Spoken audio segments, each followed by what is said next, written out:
అన్ని ఆశ్రమములు అన్ని వర్ణములు ధర్మానుష్ఠానము కొరకే నిర్దేశింపబడ్డాయి. వర్ణాశ్రమ ధర్మములు అని ఒక మాట వాడుతూ ఉంటాం. ధర్మం అంతా దేని మీద ఆధారపడి ఉంటుంది అంటే వర్ణము ఆశ్రమం. ఒక వర్ణము వారికి ఉన్న ధర్మము వేరొక వర్ణము వారికి ఉండదు. ఒక ఆశ్రమము వారికి ఉన్న ధర్మము వేరొక ఆశ్రమమునకు ఉండదు. ఆశ్రమము అన్న మాటని సక్రమంగా అర్థం చేసుకోవాలి. బ్రహ్మచర్యము, గృహస్థాశ్రమము, వానప్రస్థము, సన్యాసము ఎవరి ధర్మం వారిదే. ఒకరి ధర్మాన్ని వేరొకరు పాటించకూడదు. ఇంకొకరి ధర్మాన్ని పాటిస్తే ఏదో సంతోషంగా ఉందనిపించి ఇంకొకరు అనుకరించకూడదు. బ్రహ్మచారికి ఉండేటటువంటి ధర్మం బ్రహ్మచారికి ఉంటుంది, గృహస్థుకు ఉండేటటువంటి ధర్మం గృహస్థుకు ఉంటుంది, వానప్రస్థుకు ఉండే ధర్మం వానప్రస్థుకు ఉంటుంది. సన్యాసి కూడా ధర్మానికి అతీతుడు కాడు. భారతీయ ధర్మంలో ఉన్న గొప్పతనం ఎక్కడున్నది అంటే సనాతన ధర్మంలో చిట్ట చివరి ఆశ్రమమైనటువంటి సన్యాసాశ్రమం కూడా ధర్మము చేత కట్టుబడి ఉంటుంది. వాళ్ళు కూడా ధర్మాన్ని పాటించాలి. వాళ్లకుండే ధర్మాలు వాళ్లకున్నాయి. పాదచారి అయి సంచరించాలి అని నియమం. పాదచారి అయి మాత్రమే సంచరించవలసి ఉంటుంది సన్యాసి. అలా ఏ ఆశ్రమమునకు ఉండేటటువంటి ధర్మము ఆ ఆశ్రమము పాటిస్తే, ఏ వర్ణము వారు పాటించవలసినటువంటి ధర్మాన్ని ఆ వర్ణము వారు పాటిస్తే అంతకన్నా అనుష్ఠానమని ఇంకొకటి ఉండదు. దాని చేతనే మోక్షము, దాని చేతనే ఈశ్వరానుగ్రహము, దాని చేతనే యశస్సు, దాని చేతనే లక్ష్మి యొక్క కృప. అన్నీ దేని చేత సిద్ధిస్తాయంటే ధర్మము చేతనే సిద్ధిస్తాయి. చాలా మందిలో ఒక అయోమయావస్థ ఒకటి ఉంటుంది.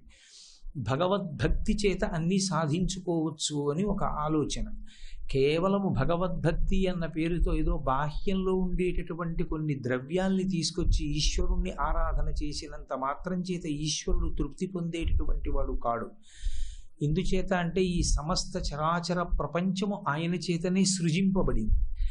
ఆయన సృజించనిది మనం మాత్రమే సృజించినది లోకంలో ఉండదు. అందుకే ఈశ్వరుడికి ఎప్పుడైనా ఏదైనా మనం సమర్పణం చేస్తే మనం ఈశ్వరుడి సృష్టిలోనిది ఈశ్వరుడికి ఇస్తున్నాం తప్ప మనమంటూ సృష్టించింది కొత్తగా ఒకటి ఇవ్వడానికి మన దగ్గర ఏం లేదు. అసలు యథార్థంగా మాట్లాడాలి అంటే మనమే ఈశ్వరుడి యొక్క సృష్టిలో ఉన్నవాళ్ళం. చర్మము, రక్తము, మాంసము, కొవ్వు, అస్థి, శుక్ల, మేధ అనబడేటటువంటి 7 పదార్థముల చేత తయారు చేయబడిన ఈ శరీరం పరమేశ్వరుని యొక్క అనుగ్రహం చేత సృజింపబడింది తప్ప ఇది మనకి మనంగా నిర్మించుకుని ఇది నాది అని చెప్పడానికి యాజమాన్య హక్కులున్న వాళ్ళం కాం. అయినప్పుడు ఈశ్వరుడికి ఏదో పూజ పేరుతో ద్రవ్య సమర్పణం చేస్తే ఆయన అనుగ్రహించేసి సమస్తమైన కామితములను ఈడీర్చి హత్తుకుంటాడనుకునేటటువంటిది పొరపాటు బుద్ధి. యథార్థమునకు భక్తి అన్న మాటకు అర్థం ఏమిటి అంటే పరమేశ్వరుడు చెప్పినట్లు నడుచుట. నేను మా నాన్నగారి పట్ల భక్తితో ఉన్నాను అన్న మాటకు అర్థం ఏమిటి? మా నాన్నగారికి రోజు కాళ్ళు కడిగి మా నాన్నగారికి గంధం రాసి మా నాన్నగారికి నీరాజనం ఇచ్చి మా నాన్నగారు ఎలా నన్ను బ్రతకమని చెప్పారో అదొక్కటే చేయకుండా ఉన్నాను అనుకోండి, అప్పుడు నా భక్తిని భక్తి అనరు, ధూర్త భక్తి అంటారు. బాహ్యంలో పూజ చేస్తాడు, ఆంతరమునందు ఆయన చెప్పిన మాట ఒక్కటి పాటించాడు. ఇప్పుడు మా తండ్రి గారికి నేను చేసే పూజ వలన ఏమైనా తృప్తిగా ఉంటుందా? ఆయన నాతో తరచుగా ఒక మాట అంటారు, అప్పుడు ఒరే ఈ పూజలన్నీ అక్కర్లేదురా, నీ చెప్పినట్లు బ్రతకరా, నేను చెప్పినట్లు ఉండరా అంటారు. ఈశ్వరుడి పట్ల భక్తితో ఉండుట అన్న మాటకి యథార్థమైన అర్థం ఏది అంటే ధర్మమును అనుష్ఠించుట. ధర్మమును అనుష్ఠించుట అంటే ధర్మం ఎవరు చెప్పాలి? ఇది ధర్మం, ఇది ధర్మం కాదు అని చెప్పడానికి లోకంలో ఎవరికి ఉంది ఆ శక్తి? ఎవరు చెప్తే ధర్మం అవుతుంది, ఎవరు చెప్తే ధర్మం కాదు అంటే వ్యాసుడే చెప్పినా అది ధర్మం కాదు. ధర్మం చెప్పాలి అంటే ఒకే ఒక్కరికి అధికారం ఉంది. ఆ ధర్మం చెప్పేటటువంటిది వేదం. వేదం ధర్మాన్ని చెప్తుంది. వేదము ఈశ్వర ప్రోక్తము, ఈశ్వరుని చేత చెప్పబడింది. అందుకే ఈశ్వరుని చేత చెప్పబడింది అన్నప్పుడు ఈశ్వరుని ఊపిరే వాక్కుగా మారుతుంది. ఇప్పుడు నేను మాట్లాడుతున్నాను అంటే నా మాట ఎక్కడి నుంచి వస్తుంది? నేను ఊపిరి పీలిస్తే ఆ పీల్చిన ఊపిరిని నేను విడిచిపెట్టేటప్పుడు వాక్కుగా మారుస్తాను. నా ఊపిరే నా వాక్కు. నేను ఊపిరి తీయనప్పుడు అది వాక్కుగా రాదు. ఊపిరి వాక్కు కాబట్టి నా ఊపిరికి నా వాక్కుకి ఏమైనా తేడా ఉంటుందా? ఊపిరి లేనప్పుడు వాక్కు లేనప్పుడు ఊపిరి ఉన్నప్పుడే వాక్కు ఉన్నప్పుడు, ఆ ఊపిరి నేనైనప్పుడు, ఆ ఊపిరికి ఆ వాక్కుకి అభేదమైనప్పుడు ఈశ్వరుడే వేదం. అందుకే ఈశ్వరుడు ఎంతటి సనాతనుడో వేదమంతటి సనాతనము. అందుకే మీరు కొంచెం జాగ్రత్తగా గమనిస్తే అసలు ఈ ధర్మానికి పేరు లేదు.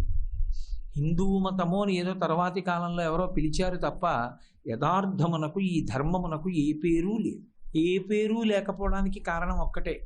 మీరు కొంచెం జాగ్రత్తగా గమనించండి.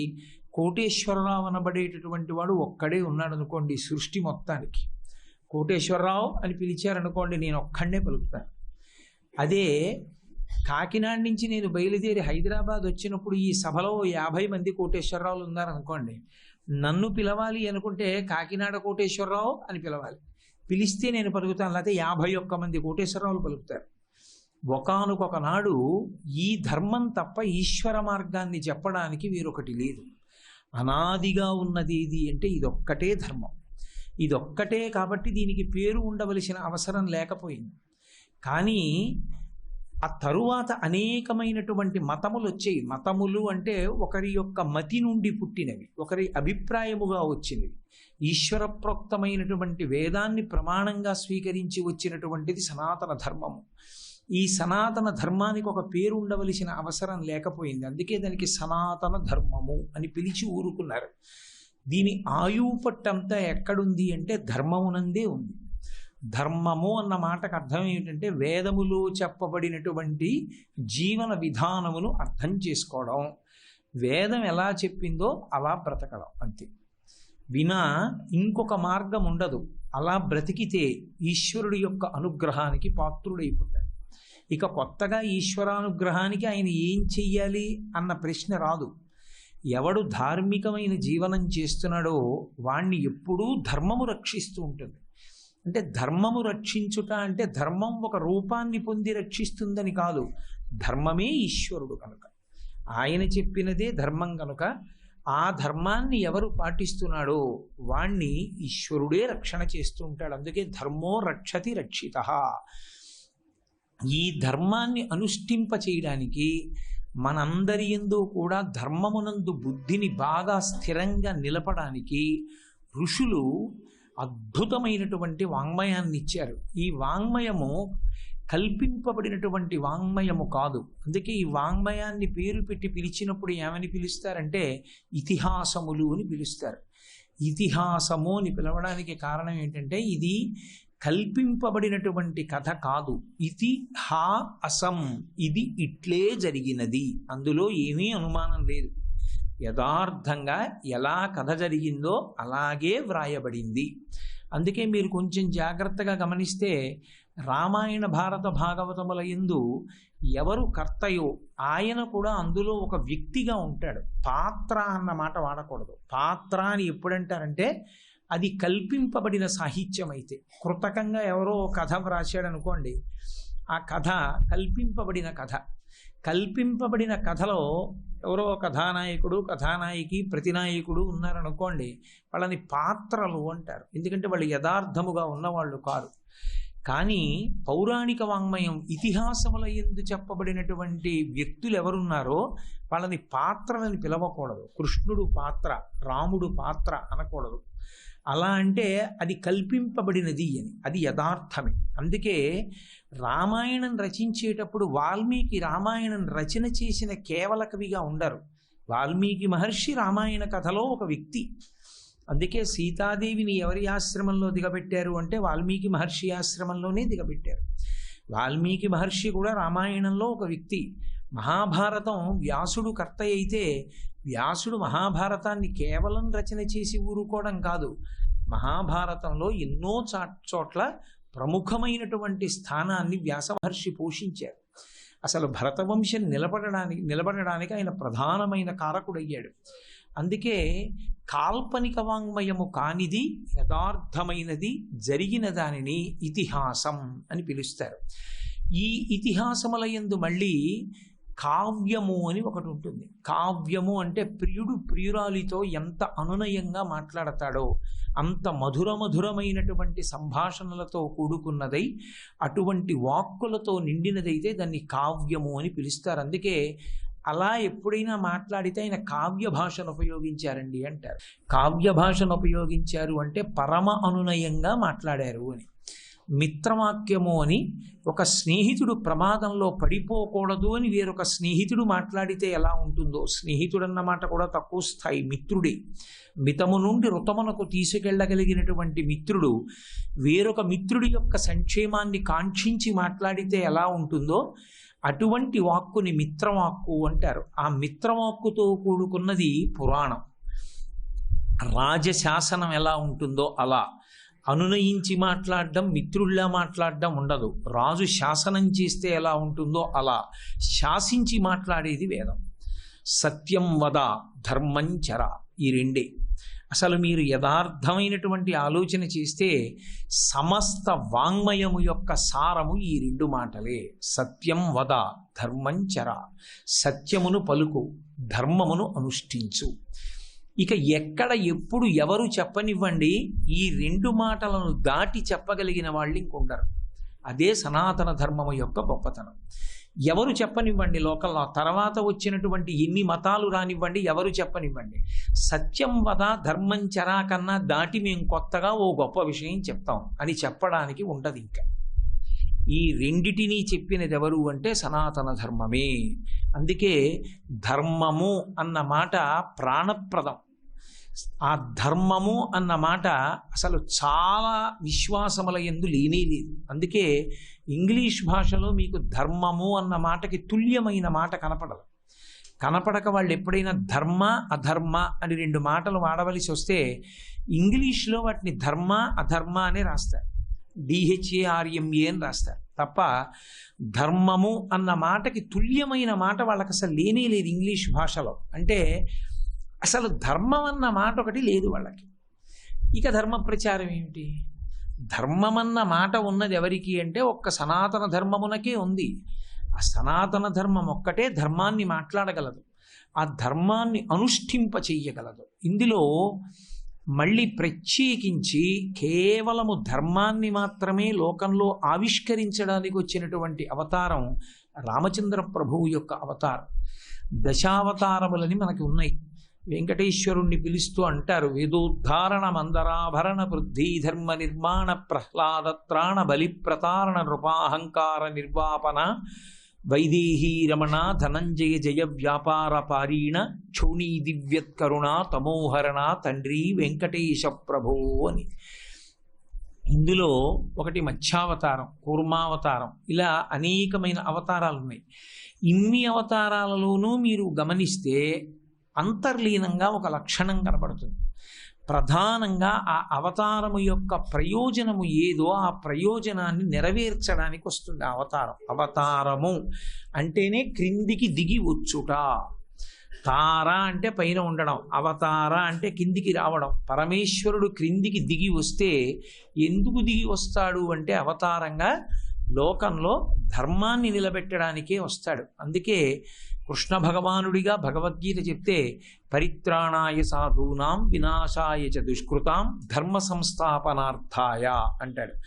ధర్మాన్ని స్థాపించడానికి మాత్రమే నేను అవతారాన్ని స్వీకరిస్తూ ఉంటాను. ధర్మ సంస్థాపనార్థాయ సంభవామి యుగే యుగే, నేను ప్రతి యుగంలోనూ అవతరిస్తూ ఉంటాను అంటాడు ఆయన.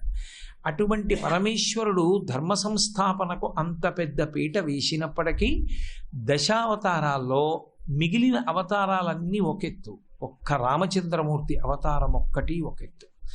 ఎందుచేత అంటే అసలు ఆ అవతారం రావడానికి ప్రయోజనం ఏమిటి? ఆయన రావలసిన అవసరం ఎందుకు వచ్చింది? రావణ సంహారం చేయవలసి వచ్చింది కాబట్టి వచ్చాడు. రావణ సంహారం చేయడానికి వచ్చినటువంటి రాముడు రావణ సంహారం చేసేసిన తర్వాత అవతార పరిసమాప్తి చేసేయచ్చు. నువ్వు రావణ సంహారం చేసిన తరువాత కూడా ఈ భూమండలంలో ఉండు అని ఎవరైనా అడిగారా ఆయన్ని? పోనీ ఎవరో భక్తుడు అడిగాడండి, అందుకని ఆయన కోరిక మీదకి ఆయన ఉన్నాడు అందామా అంటే, మీరు శ్రీరామాయణాన్ని పరిశీలన చేస్తే ఎక్కడా కూడా రాముణ్ణి ఎవ్వరూ అడగలేదు. అలా రాముణ్ణి అడగడం అంటే శ్రీ మహావిష్ణువుని అడగలేదు. విష్ణువు కనపడింది ఎప్పుడు అంటే దశరథ మహారాజు గారు పుత్రకామేష్టి చేస్తున్నాడు. ఇష్టింతేహం కరిష్యామి పుత్రీయాం పుత్రకారణాత్ అధర్వ శిరసి ప్రోక్తై మంత్రై సిద్ధాం విధానత అన్నాడు. మహానుభావుడైనటువంటి ఆ ఋష్యశృంగుడు దశరథ మహారాజు గారితో మాట్లాడుతూ అథర్వ శిరస్సు అనబడేటటువంటి వేదమునందున్న మంత్రములను అనుసంధానం చేసి నీ కోరిక తీరడానికి, నీకు కొడుకులు పుట్టడానికి నీతో ఒక ఇష్టి చేయిస్తున్నాను, సిద్ధం కమ్మన్నాడు. హవిర్భాగములను అందుకోవడానికి దేవతలందరూ వచ్చి కూర్చున్నారు.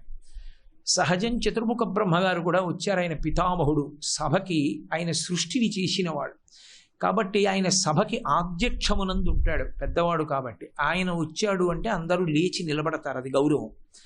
కాబట్టి బ్రహ్మగారు అగ్రాసనమునందు కూర్చున్నాడు. దేవతలందరూ వాళ్ళకి కలిగినటువంటి కష్టాన్ని చెప్పుకున్నారు ఆయనతో. ఏమిటి అందరికీ ఆ రోజుల్లో ఉన్న కష్టం? రావణాసురుని యొక్క బాధ ఒక్కటే. అందరూ ఆయనతో చెప్తూ అన్నారు, నైనం సూర్య ప్రతిపతి వార్ష్వే వాతి న మారుత చిలోర్నిమాలీతం దృష్ట్వా సముద్రోపి నకంపతే అన్నారు. కేవలం రావణాసురుడు తపస్సు చేసి బ్రహ్మగారిని మెప్పించి కోరికలను తీర్చుకోవడానికి కావలసినటువంటి శక్తిని పొంది భోగానుభవాన్ని మాత్రమే పొందినవాడు కాదు. ఈశ్వరుడు ఈ సృష్టి ఎలా ఉండాలని నియామకం చేశాడో తద్విరుద్ధంగా సృష్టిని మార్చాడు. నైనం సూర్య, ఆయన బయటికి వస్తే సూర్యుడు ప్రకాశించకూడదు. ప్రతిపతి వార్ష్వేన మారుత, గాలి గట్టిగా వీయకూడదు. చిలోర్మిమాలీతం దృష్ట్వా సముద్రోపి నకంపతి, ఆయన సముద్రపుటుకెళ్ళి నిలబడితే సముద్రంలో తరంగాలు రాకూడదు. అంటే ఇప్పుడు సృష్టికి వ్యతిరేకమైన శాసనం చేశాడు. దాని వలన మేమందరం బాధపడుతున్నాం. కాబట్టి ఇప్పుడు రావణ సంహారం ఎలా జరుగుతుంది అని అడిగారు వాళ్ళు బ్రహ్మగారు. బ్రహ్మగారు చాలా తమాషా అయిన మాట చెప్పాడు రామాయణంలో. ఆయన వీరి వలన చచ్చిపోతారు అని ఆయన అనలేదు. ఆయన అన్నాడు, కాసేపు ఆలోచించి, నేనే వరాలు ఇచ్చాను. వాడు అవధ్యుడు, ఎవరి చేతిలోనూ చనిపోకూడదని కోరికలు కోరాడు. కానీ ఉత్తరాఖండల విషయాన్ని నేను అనుసంధానం చేస్తున్నాను. బాలకాండలోంచి ఉత్తరాఖండలోకి వెళ్ళి మాట్లాడుతున్నాను. ఉత్తరాఖండలో అంటారు, రావణుడు తపస్సు చేసి నాకు వీళ్ల వల్ల మరణం ఉండకూడదు అని కోరాడు. చాలామంది పేర్లు చెప్పి, ఏదో దేవయక్ష గంధర్వ కిన్నెరకిం పురుషాదుల పేర్లు చెప్పాడు. చెప్పి ఒక మాట అన్నాడు, తృణభూత హితామన్యే ప్రాణినో మానుషాదయ అన్నాడు. నేను మనుష్యుల వలన మరణం ఉండకూడదని అడగను. ఎందుకు అడగనో తెలుసా? వాళ్ళంత పనికి మాలిన వాళ్ళు లోకంలో ఇంకొకళ్ళు లేరు. వాళ్ళ పేరెత్తి మళ్ళీ వరం కూడా ఏమిటి, అందుకని నేను అడగనన్నాడు. తృణభూత హితామన్యే, నేను వాళ్ళని ఒక తృణంగా భావిస్తున్నాను, గడ్డి పరక. వాళ్ళ చేతిలో మరణం రాకూడదని నేను అడగడం ఏమిటి, నేను అడగనన్నాడు అని బ్రహ్మగారు సభలో గుర్తు చేశాడు. మనుష్యుల చేతిలో నేను మరణించనని రావణుడు వరాన్ని కోరుకోలేదు కాబట్టి మనుష్యుల చేతిలో మరణిస్తాడు. సభలో ఉన్న వాళ్ళందరూ మనుష్యులు కారా? అప్పుడు మనుష్యులే కాబట్టి వాళ్ళందరూ ఉత్సాహపడిపోయారు, మేము చంపేయించాం. నిజంగా రావణ సంహారం చేయడం సామాన్యమైన మనుష్యుడికి కుదురుతుందా? అంతటి తపశ్శక్తి సంపన్నుడు హనుమ అంతటి వారు సుందరకాండలో రావణాసురుణ్ణి చూస్తే అహో ధైర్యం, అహో సత్వం, అహో ద్యుతి, అహో రక్షసరాజస్య సర్వలక్షణయుక్తతా అన్నారు. ఏమి తేజస్సురా, రోమకూపాల్లోంచి కొడుతోంది వీడి శరీరంలోంచి అన్నారు. ఎక్కడ మనుష్యులు తొందరపడిపోతారోనని మహానుభావుడైనటువంటి రామచంద్రమూర్తి అవతారంగా రావడం కోసమని శ్రీ మహావిష్ణువు సభలోకి ప్రవేశించారు. ఏతస్మిన్నంతరే విష్ణు రూపయాతో మహాద్యుతి శంఖచక్రగదాపాణి పీతవాస జగత్పతి అన్నారు మహర్షి. శంఖచక్రగదా పద్మములను పట్టుకుని చతుర్బాహువులతో పీతాంబరంతో ఆయన సభలోకి వచ్చారు. అందరూ లేచారు, స్తోత్రం చేశారు. అప్పుడు ఆయన ప్రతిజ్ఞ చేశారు. ఎవ్వరూ ఆయన అడగలేదు. ఆయన అడిగింది ఒకటే, రావణ సంహారం చేయమని అడిగాడు. ఆయన రావణ సంహారం చేసి అవతార పరిసమాప్తి చేసేస్తే చాలు తప్ప, నువ్వు రావణ సంహారం చేసిన తరువాత కూడా ఈ లోకంలో ఉండు అని ఎవ్వరూ అనలేదు. అనకపోయినా ఆయన ఒక మాట అన్నారు, హత్వా క్రూరం దురాత్మానం దేవర్షీణాం భయావహన్ దశవర్ష సహస్రాణి దశవర్ష శతాని చ అన్నారు. నేను రావణాసురుణ్ణి సంహరిస్తాను. ఎందుకు సంహరిస్తాను అంటే కారణం లేకుండా ఆయన సంహారం చేయడు. దేవర్షీణాం భయావహం, దేవర్షులైనటువంటి వారు పరమధర్మాత్మలు భక్తితత్పరులైనటువంటి వాళ్ళని హింసిస్తున్నాడు, అందుకు చంపేస్తాను. చంపిన తరువాత అవతార పరిసమాప్తి చేయను. ఒక వామనమూర్తి రాజ్యం పుచ్చుకున్న తర్వాత అవతార పరిసమాప్తి చేసినట్టు, మత్స్యమూర్తి సత్యవ్రతుడికి మోక్షాన్ని ఇచ్చి సత్యవ్రతుడికి ఆ కల్పాంతమునందు యథార్థ దర్శనం చేయించి బ్రహ్మజ్ఞానం ఇచ్చి ఉత్తర కల్పమునందు మనువుని చేసి అంతర్ధానమైనట్టు అలా నేను అవతార పరిసమాప్తి చెయ్యను. దశవర్ష సహస్రాన్ని దశవర్ష శతాని చ 11,000 సంవత్సరములు ఈ భూమిని పరిపాలన చేస్తాను. ఒక మనుష్యుడు ఎలా బ్రతుకుతాడో అలాగే బ్రతుకుతాడు. ఒక మనుష్యుడు ఎలా భార్యని స్వీకరిస్తాడో అలా స్వీకరిస్తాను. ఒక మనుష్యుడు కష్టం వచ్చినప్పుడు ఎలా ఏడుస్తాడో అలా ఏడుస్తాను. ఒక మనుష్యుడు ఎలా ప్రవర్తిస్తాడో అలా ప్రవర్తిస్తాను. ధర్మాన్ని పట్టుకున్న మనుష్యుడు యుగాలు దాటిపోయినా ఈశ్వరుడిగా నిలబడి ఎలా కీర్తి శిఖరాలను అధిరోహిస్తాడో నిరూపణం చేస్తానన్నాడు.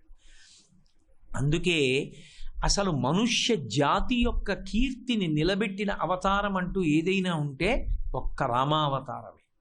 మిగిలిన ఏ అవతారం కూడా మనుష్య జాతి యొక్క కీర్తిని నిలబెట్టడానికి వచ్చిన అవతారాలు కావు. ఒక్క రామావతారం మాత్రం నరుడిగా వచ్చి నరుడిగా బ్రతికి నరుడిగా అవతార పరిసమాప్తి చేసి నరుడి యొక్క కీర్తిని నరుడి యొక్క వైభవాన్ని లోకానికి చాటి చెప్పింది.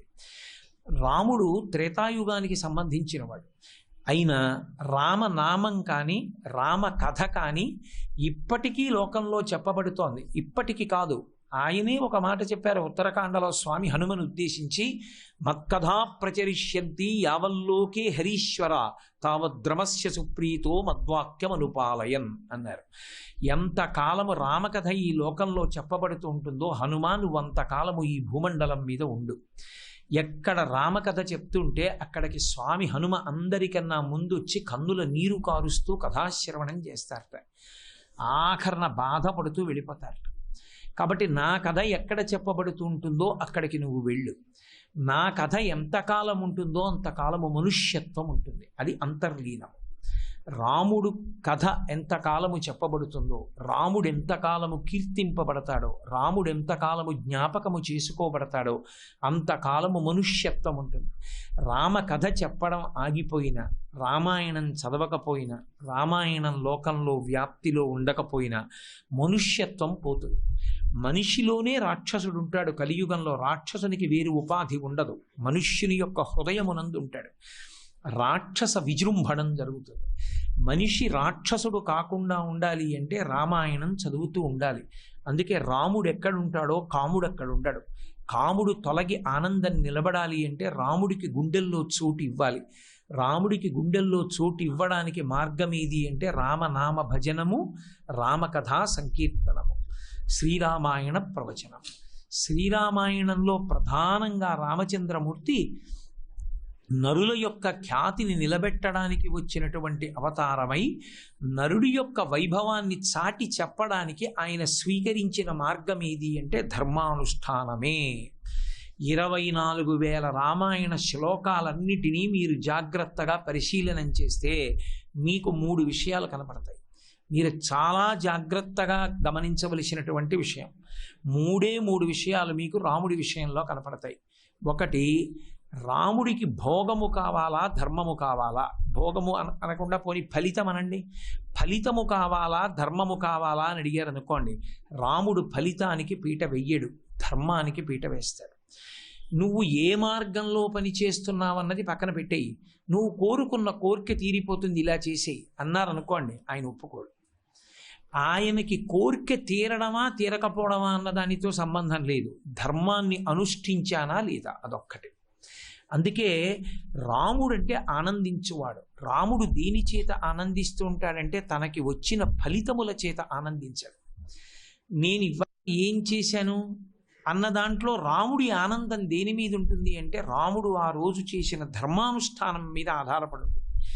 రాముడు ధర్మం చేసి ఇప్పుడు దాని ఫలితం ఎలా ఉంటుంది అంటే ఖచ్చితంగా ఈశ్వరానుగ్రహానికి యోగ్యమయ్యే ఉంటుంది. దానికి వ్యతిరిక్త ఫలితాలు ఉండవు. ధర్మం పట్టుకున్న వాడికి ఎప్పుడూ మంచి ఫలితాలే వస్తాయి. రాముడి సంతోషం అంతా ఎందులో ఉంటుంది అంటే ధర్మాన్ని అనుష్ఠించడంలో ఉంటుంది తప్ప కాసేపు ఇది పక్కన పెట్టేసి నేను ఆ పని చేసేస్తే అయిపోతుంది, పని అయిపోతుంది. కాబట్టి కాసేపు ధర్మం అన్నది వదిలేద్దాం అన్న మాట రాముడి జీవితంలో లేదు. నేను మీతో ఒక్క మాట చెప్తా, రామాయణంలో ఉండవలసినటువంటి కాండల్లో సుందరకాండ, యుద్ధకాండ ఉండవసరం. ఒకే ఒక్క పని రాముడు చెయ్యడానికి అంగీకరించి ఉండి ఉంటే శ్రీరామాయణంలో 2 కాండలు ఉండవలసిన అవసరం లేదు, అయిపోయింది రామాయణం. ఒక్క పని, రాముడు సుగ్రీవుడితో చెలిమి చేయకుండా వాలితో స్నేహం చేస్తే రామాయణం అయిపోయింది. ఎందుకంటే వాలి అంటే రావణుడికి భయం. వాలితో స్నేహం చేస్తే వాలే చెప్పాడు చచ్చిపోయేటప్పుడు, నువ్వు నాతో స్నేహం చేసి ఉంటే చిటిక వేసి రావణుణ్ణి పిలిపించి సీతమ్మనిప్పిద్దరు. చేతకాని వాడు నా తమ్ముడితో స్నేహం చేసి నన్నెందుకు కొట్టావని అడిగాడు. రాముడు ఒక్కటే మాట చెప్పాడు, నీ తమ్ముడు ధర్మమునందున్నాడు, నువ్వు అధర్మమునందున్నావు. నీ తమ్ముడు బ్రతికి ఉండగా నీ తమ్ముడి భార్య అయిన రుమని నీ భార్యగా అనుభవిస్తున్నావు, కాబట్టి నీది అధర్మం. అధర్మాత్ముడితో చేతులు కలిపి నా భార్యని తెచ్చుకునే కన్నా ధర్మాత్ముడితో చేతులు కలిపి ఇన్ని కష్టాలు పడైనా నా భార్యని తెచ్చుకుంటాను. నాకు ఫలితం కాదు కావలసింది, ధర్మం నాకు కావాలన్నాడు. 2 చేతులు ఎత్తి నమస్కరించాడు వాలి. ఇప్పుడు అర్థమైంది రామా నాకు రాముడంటే ఎవరో అన్నాడు. రాముడు అన్న మాటకు అర్థం ఏమిటంటే ఎన్నడూ ధర్మమును తప్పనివాడు. ఆయనకి ఫలితమా, పేరా, ప్రఖ్యాత, కీర్త్య ఇవన్నీ ఒకెత్తు, ధర్మం ఒక్కటే ఒకెత్తు. ఆయన సంతోషం, ఆయన ఆనందం అన్నీ దీనివల్ల అంటే కేవలము ధర్మానుష్ఠానం వలన మాత్రమే. నేను ధర్మాన్ని అనుష్ఠించాను అంతే. 2, మీరు రామాయణాన్ని జాగ్రత్తగా చూడండి. రాముడు ఎన్నో చోట్ల మాట్లాడతాడు.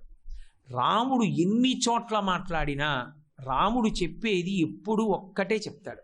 తన అభిప్రాయం చెప్తాడు, అందరినీ అడుగుతాడు, అన్నీ వింటాడు, చివర తన అభిప్రాయం చెప్తాడు. చెప్పేటప్పుడు నేను ఇలా అనుకుంటున్నాను కాబట్టి ఇలా చేస్తే బాగుంటుంది అని రాముడు అన్న శ్లోకం మీకు రామాయణంలో కనపడదు. రాముడు ఎప్పుడు మాట్లాడినా చివర ఒక మాట అంటాడు, ఇది పెద్దలు నేర్పిన మార్గం, ఇది శాస్త్రం చెప్పిన మార్గం అంటాడు. శ్రీ ఉమామహేశ్వర పరబ్రహ్మార్పణమస్తు. స్వస్తి.